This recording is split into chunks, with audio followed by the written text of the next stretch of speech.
Hello, ladies and gentlemen. Today we're doing the second part of Trig Identities, lesson 80. Okay, now I know this is all written out for you and I want you to have it in your notes, but I will also be giving you a sheet of this tomorrow in class for you to have to memorize. Now the first portion we have here are our reciprocal functions. Again, this part should be review. Sine of theta is 1 over cosecant of theta. Cosine of theta is 1 over secant of theta. Tangent of theta is 1 over cotangent of theta. Cosecant of theta is 1 over sine of theta. Secant of theta is 1 over cosine of theta. And cotangent of theta is 1 over tangent of theta.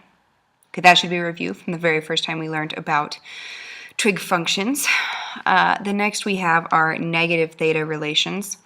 Right, this is when we talked about even versus odd. The sine of negative theta is negative sine of theta. The cosine of negative theta is cosine of theta because sine is odd and cosine is even. Tangent is also odd. Tangent of negative theta is negative tangent of theta. And their odd and evenness corresponds with their cofunction. So the cosecant of negative theta is negative cosecant of theta. The secant of negative theta is secant of theta. And the cotangent of negative theta is negative cotangent of theta. Okay, so far this should all be review. Let's look at something that is not review. We have 3 new Pythagorean identities. Sine squared of theta plus cosine squared of theta is 1. Cosecant squared of theta is 1 plus cotangent squared of theta. And secant squared of theta is 1 plus tangent squared of theta. These are all ways we're going to use to manipulate these, again, in different ways than we've done before. Okay. Now, I know this is a little fast because I already have it written, but you can make sure and pause at any time. Now, let's do an example.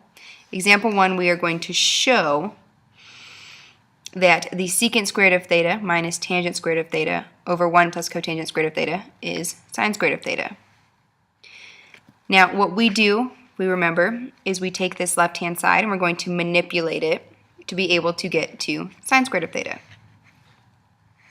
So the first thing I want to do is I know on the top secant squared of theta is 1 plus secant squared of x, 1 plus tangent squared of x, minus tangent squared of x.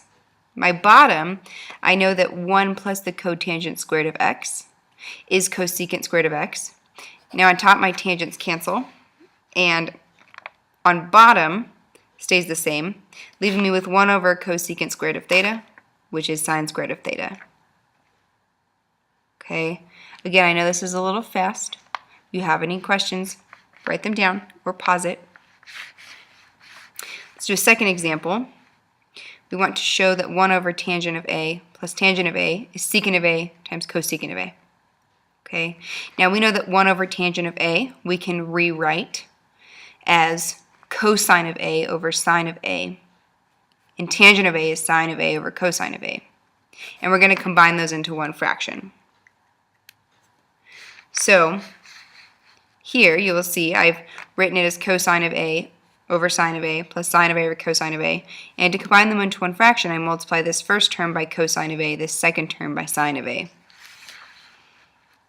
which gives me this. Cosine squared of A plus sine squared of A over sine of A cosine of A. Now we have an identity that says cosine squared of A plus sine squared of A is 1. So now I have 1 over sine of A cosine of A, which gives us secant of A cosecant of A. Now what I do from here is I rewrite this as 2 separate fractions being multiplied. We know that when we multiply fractions, we multiply straight across. So 1 times 1 is 1. Sine of A times cosine of A gives me sine of A cosine of A. But 1 over sine of A is secant of A, and 1 over cosine of A, 1 over cosine of A is secant of A, and 1 over sine of A is cosecant of A, which is what we were trying to show. Okay, let's do another example. Okay, we want to show that 1 over 1 plus cosine of A plus 1 over 1 minus cosine of A is 2 cosecant squared of A. Now again, the main thing in each of these is you want to use algebra. I have 2 different fractions, so I want to combine them into one.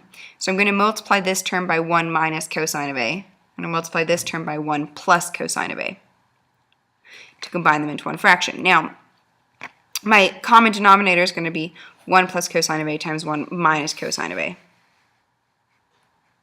Okay, and that gives me this here. I have 1 minus cosine of A plus 1 plus cosine of A over my denominator, and you'll notice that my cosines cancel, leaving me with 2 over 1 plus cosine of A times 1 minus cosine of A. Now, if you'll notice here, let's do a little side note. If I have A squared minus B squared, I factor that into A plus B times A minus B. Now we can think of this as our A and our B. Right? Here we have A plus B, here we have A minus B. So I'm going to do the reverse. I'm going to combine it into one term. So 2 over 1 plus the cosine of A times 1 minus the cosine of A gives me 2 over 1, because 1 squared is 1, minus cosine squared of A. Now again, let's look at another side note.